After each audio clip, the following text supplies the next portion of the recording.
Thank you for joining us today. My name is Julie Hall, and today I want to show you how I make these beautiful in the hoop mermaid tail zipper pouches.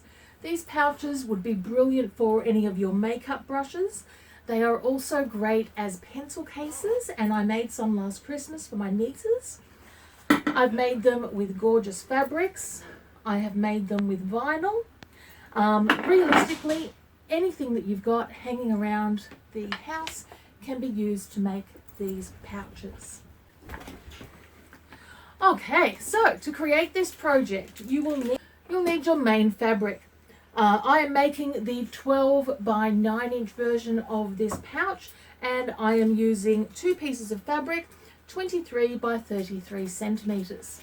On one of those pieces of fabric, you need to turn under a 1 to 2 centimeter hem and press it with a hot iron. You'll need exactly the same from lining fabric. 2 pieces, 23 by 33 centimeters, with one of those pieces turned under and pressed.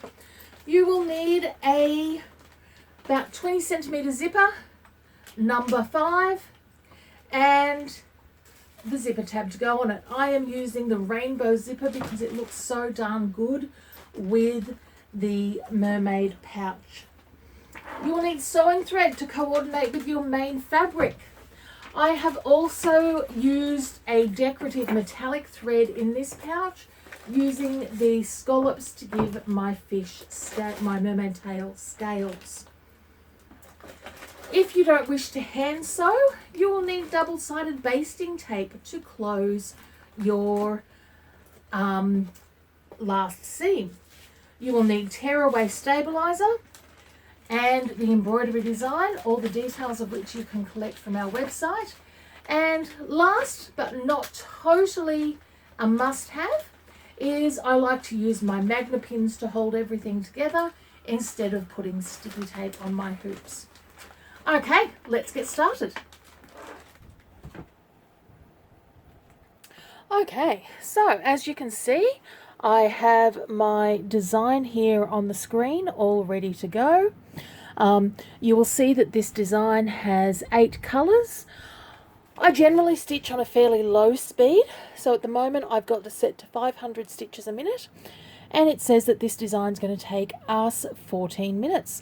Let's get started. Now, I love to set my machine so that it shows just what I'm stitching on the current stitch out. It does help if you have threaded the needle, so they say.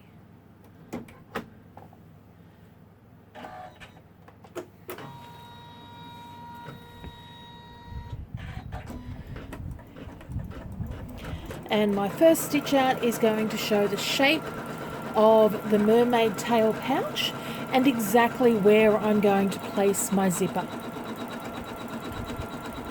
Now, when you are looking at doing a zippered pouch, I have my zipper here ready to go.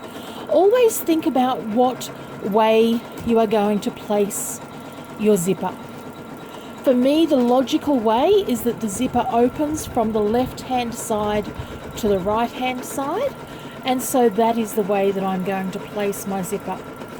I've used my gorgeous metallic look multicolour zipper, rainbow zipper, and I've put a really pretty flower tab on it just for an extra little detail.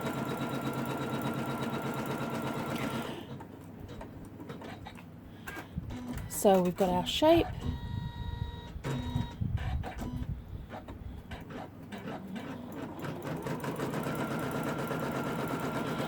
And we've got the zipper placement area. So I always like to make sure that my zipper is a little bit larger than where it is going to go. I move the zipper over the placement area, and then I'm going to stitch,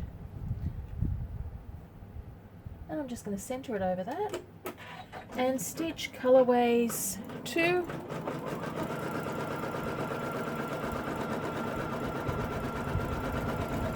to secure the top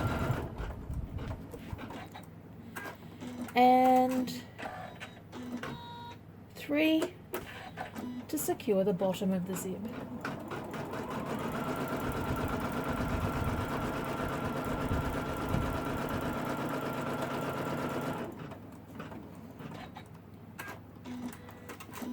And I'm going to use my thread snips over here just to get rid of that.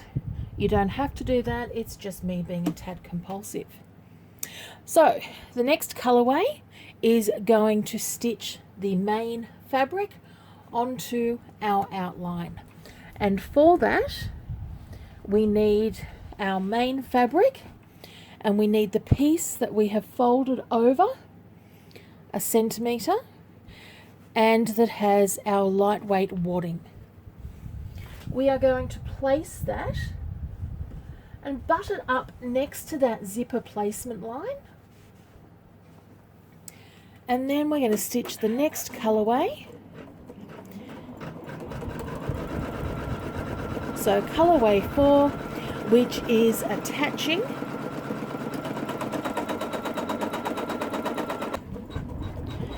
And we have colorway 4, which is attaching and holding down that fabric and wadding in the shape of a mermaid tail. Now normally, in most of my zippered pouches, I wouldn't do the heavy hold down outline here, but because we are going to quilt around this and add the scallops of the tail, or for the, what do you call them?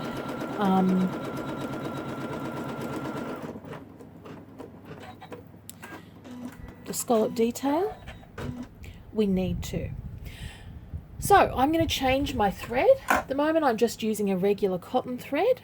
I want to change my thread to a metallic that I've got here. You don't have to use metallic, you might want to use your favorite color. And if you are using a vinyl, you can skip this step altogether. Because I am using a regular fabric, I thought it would be really pretty to have the scallop detail on my pouch.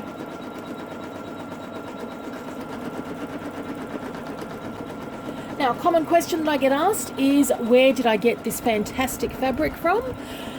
Unfortunately, I've got this fabric out of my mother's stash. My mother passed away in January of this year, and my sister and I have spent time going through all of her fabrics, and I've found some beautiful fabrics. Unfortunately, many of them are quite old, but as we all know, there are beautiful fabrics out there, and I'm sure you will find the perfect fabric for your particular project. Now, I'm actually going to zoom in here just to show you the detail that this is stitching, because it is looking gorgeous. So, if I just zoom in and show you how beautiful that metallic is looking.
Okay, so our scales have finished stitching.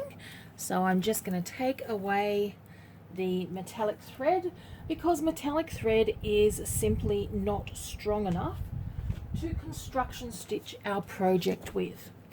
On that subject, I would construction stitch where necessary using polyester embroidery thread.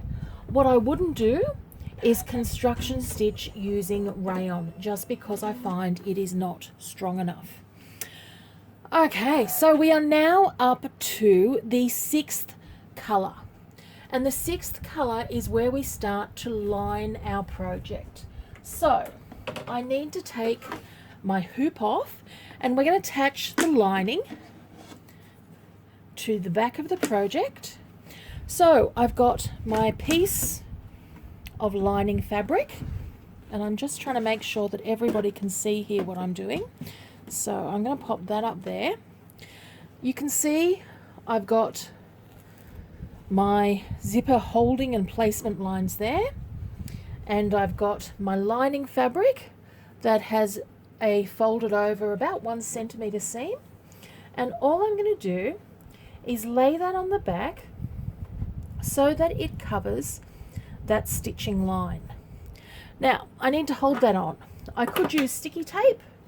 I, however, prefer to use my magnetic pins or magna pins, which of course we sell. Huge shock, because I can hold things what I think a tad more securely.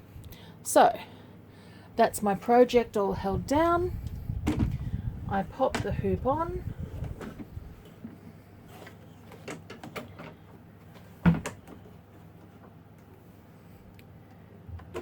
and we stitch colorway 6, which is a triple stitch holding down the lining to the back of the bag.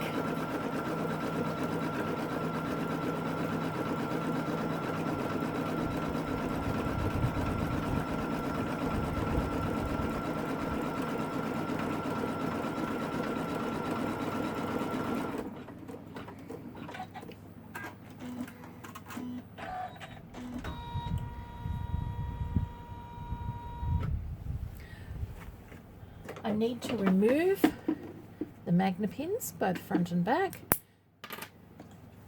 at this stage.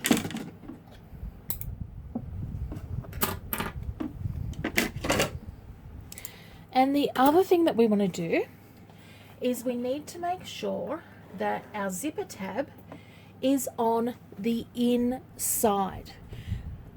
It's always great to have an extra centimetre or 2 on either side when you're putting the zipper in. When you are actually enclosing the bag, you really need to make sure that that zipper is inside, otherwise your zipper is fairly useless. So, ensuring that that zipper is inside and at the same side pointing down so that I'm not going to stitch over it. There is nothing worse than stitching over metal. I am going to take my second piece of fabric and my second piece of wadding,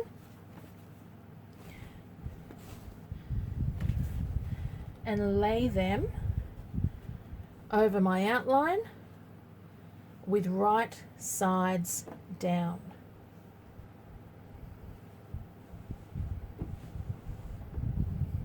We want to make sure everything is smoothed out,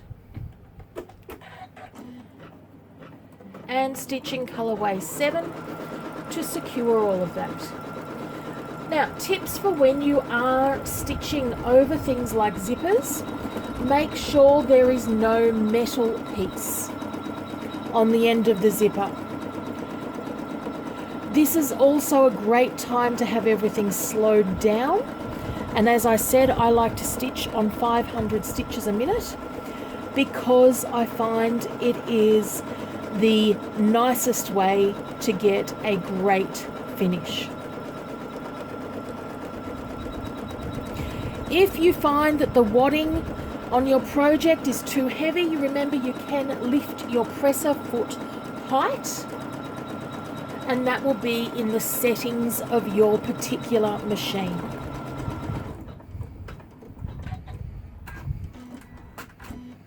And we are now up to the final step, which is to add our backing.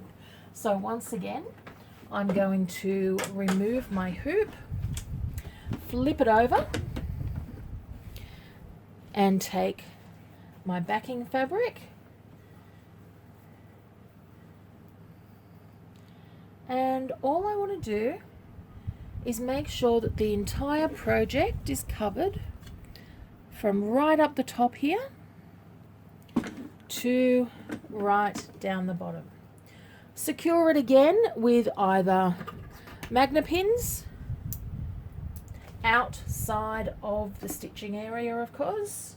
You do not want to stitch over these pins.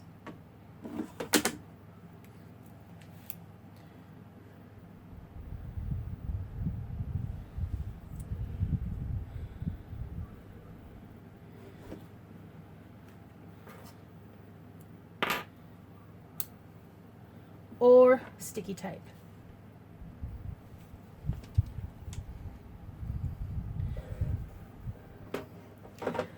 So the final stitch is basically going to replicate exactly what we did before, but there will be a hole between these 2 points, meaning that we can turn the bag inside out.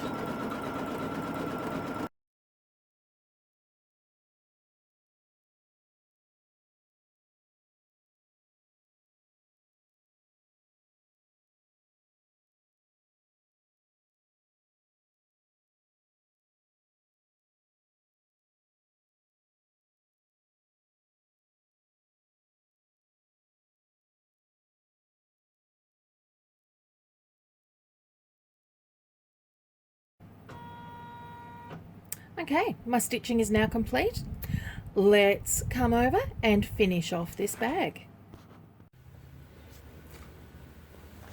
Okay, so we now have our project all completed and we are ready to do the final steps. The first thing I'm going to do is take my project out of the hoop and take all of my magnet pins off. I am now going to trim up my project, and you'll see on the correct side, or on the side that was up when we were doing the stitching, it is totally stitched around. On the back side, we've got the opening, and that is the opening that is going to allow us to turn the pouch in the correct way.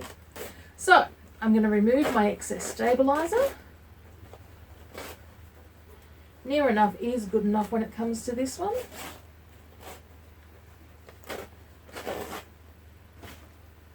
And I am going to trim around.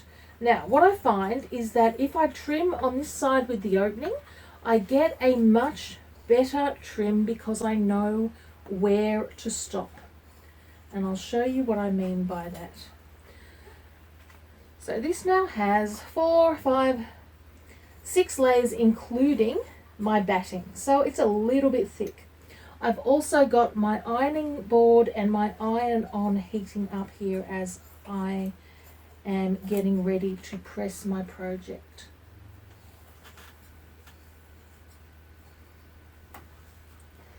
So when I come up to where I've got that opening, and remember the opening is only in the lining. I'm going to pull the lining forward and trim all of the other layers really, really close, and only trim the lining layers 1/2 inch or 1 inch around. And I'm just going to trim up the top of there as well. Now, I like to trim my corners, and I'm also going to notch all of those sharp bits where my mermaid tail has to be pulled through. It's just going to make things sit a little bit nicer at the end. So now I can get rid of my scraps and I'll get rid of my hoop, and I'm ready to turn the pouch the first time. So do not worry that you do not see your beautiful fabric here. All we're doing is turning it wrong side out. You will need a pointy tool or the end of your scissors to help you with this. And this is one of the more difficult shapes to do. And particularly if you are going to work with the vinyl, take your time on this step and do it just a little bit at a time.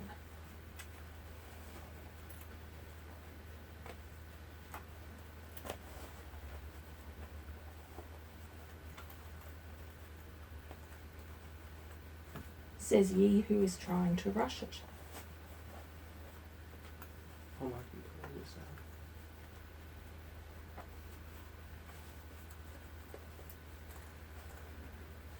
Now, what I can do here is I can actually get my fingers into that last part of the tail and pull it through. Now, it doesn't have to be 100% pulled through at the moment because I've still got to turn it. This is the inside out. But it's going to make it a hell of a lot easier at the next stage if you have it at least nicely started. So then I'll come to my second tail flap and pull it through as well. So at this stage I have a zipper that I cannot undo because it has all of my stabilizer on it. So I am going to just rip that stabilizer off, and now I've got a zipper that will open. Now here's where some of the magic happens. You'll see here we've got our opening, and I want to come through and I want to press this opening so that I'm getting a nice solid seam to it. Loving a little bit of steam. And this is where I perform my first trickery of sewing. Instead of coming along, and you certainly could come along and hand stitch this seam together, but instead I am going to use some of my no-sew basting tape, and the details of this tape will be in the notes. And this is a tape that gets stickier with heat and is great for holding your seams together. Now, I would not hold clothing seams together with this, not unless you're a real extrovert. But it is so, so perfect for these little internal seams, like on a zippered pouch. So you rub it down to get the backing paper off, and then just secure the two pieces of fabric together. To help it secure long term, I'm just going to give it an extra blast of heat, and my seam's all there. Now I come through and I turn my pouch right side